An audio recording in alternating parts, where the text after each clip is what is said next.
जो कॉलोनियां नियमित होंगी, इन सब नियमित कॉलोनियों के लिए हमने विकास कार्यों के लिए सरकार ने 3,000 करोड़ रुपया अलग से इसको विकास के नाते से रखा है। वहां गलियां हैं, नालियां हैं, अथवा पानी की व्यवस्था है, या फिर पावर की, स्ट्रीट लाइट की व्यवस्था है, ऐसे सब मिलाकर के 3,000 करोड़ रुपया विकास के लिए, जो लगभग 60 लाख रुपया प्रति एकड़ बनता है। क्योंकि सब एरिया जो अभी कॉलोनीज हैं, इन सब एरिया को मिलाकर के 5,000 एकड़ का एक क्षेत्र है जिसको विकसित किया जाएगा।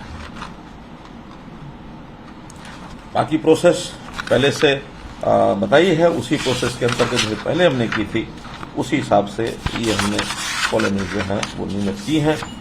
कॉलोनी को नियमित कराने के लिए जो पहले प्रावधान हमें किए थे, उसके अंदर एक पिछली बार मैंने बताया था, छूट दी थी। पहले हमने आरडब्ल्यूए का एक प्रावधान रखा था कि रजिस्टर्ड आरडब्ल्यूए उस कॉलोनी की वो अप्लाई करें, लेकिन अनियमित कॉलोनी है, उसकी कोई आरडब्ल्यू वगैरह थी नहीं। तो बाद में हमने निर्णय लिया था कि उस कॉलोनी के कोई 5 लोग मिल करके और उसमें अप्लाई कर दें। नियमित होने के बाद फिर उस आरडब्ल्यूए को विधिवत वहां रजिस्टर करा लेंगे, तो उस कॉलोनी में समाधान जो है इनका किया जा सकता है। इन सब कॉलोनियों में क्योंकि पहले से प्लान्ड नहीं है, तो सामान्यतया तो ऐसी आवासीय कॉलोनियों में वाणिज्यिक एरिया, कमर्शियल एरिया 4% तक रखा जाता है। लेकिन वहां जो कि पहले बन चुकी हैं, इसलिए उस सीमा को हमने हटाया है। उसमें जो भी बना हुआ है उसमें 4% से अधिक भी हो सकता है। लेकिन विशेष तौर पर वहां अगर मॉल बने हैं, मल्टीप्लेक्स बने हैं, होटल बने हैं, बैंक्वेट हॉल बने हैं, तो उसके विशेष प्रावधान बने हुए हैं। उन प्रावधानों के हिसाब से उसका शुल्क लेकर के उनको भी नियमित कर दिया जाएगा। इसी के साथ जो संपत्ति कर है, प्रॉपर्टी टैक्स है, हाउस टैक्स, प्रॉपर्टी टैक्स, संपत्ति कर, जो भी उसको कहें, वर्तमान वर्ष में हमने इसको एक 15% छूट के साथ और लागू किया हुआ था, जिसका हमने उसको 15 नवंबर तक इस वर्ष का वो बढ़ा दिया था। ये तो पहले से जानकारी हो गई है।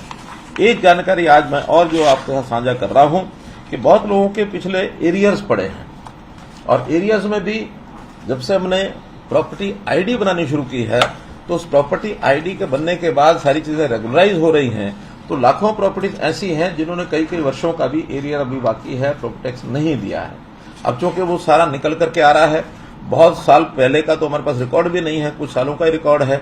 ऐसे सबके एरियर्स पहले तो इंटरेस्ट के साथ भी था, क्योंकि प्राय जितना एरियर है उतना ही इंटरेस्ट भी है।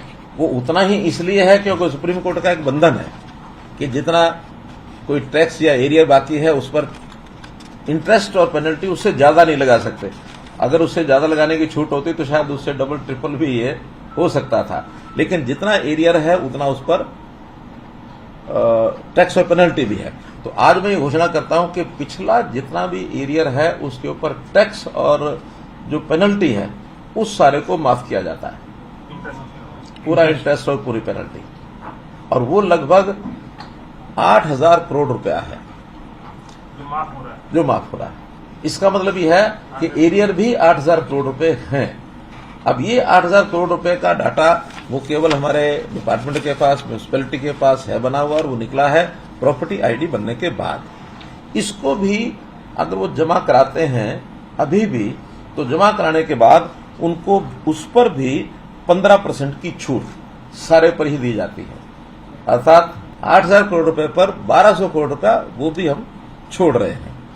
इसके बाद भी विवाद हो सकते हैं, कुछ लोगों ने प्रॉपर्टी टैक्स भरा हुआ हो, डिपार्टमेंट में उसका एंट्री ना हो, तो ऐसे सबको एक प्लान बना करके उसके हम कैंप्स लगाएंगे। उसके लिए स्थान के ऊपर डिपार्टमेंट के लोग बैठेंगे, उस सारे एरिया के लिस्ट को बैठेंगे, सबको मैसेज देंगे। जिनके फोन नंबर्स हैं उनको फोन पर देंगे, जिनके फोन नंबर्स नहीं हैं उनको उनके रेजिडेंस एड्रेस पर लिख करके भेजेंगे, ताकि एक रूटीन बना करके डेली कितने लोग उन्होंने वहां करने हैं, तो एक जितना समय उस शहर के अंदर इन सबको हियरिंग देने के लिए लगेगा उसको हियरिंग देंगे। ताकि हम चाहते हैं विवादों का समाधान, जैसे हमने कार्यक्रम चलाया था कि पिछले विवाद जितने ज्यादा समाधान किया जा सके उतना लोगों को भी राहत मिलेगी, डिपार्टमेंट का भी सारा रिकॉर्ड जो है वो क्लीन अप होगा। आज तो पैसा आना कि नहीं आना है, लेकिन इस पिछले बोझ जो है एरियर का बोझ, इसको उठाते उठाते भी कई सैकड़ों लोग उसमें दबे पड़े हैं। तो इसलिए कम से कम वो राहत मिलेगी और हम चाहते हैं कि जनता को राहत दे करके हम ज्यादा समाधान की ओर आगे बढ़ें।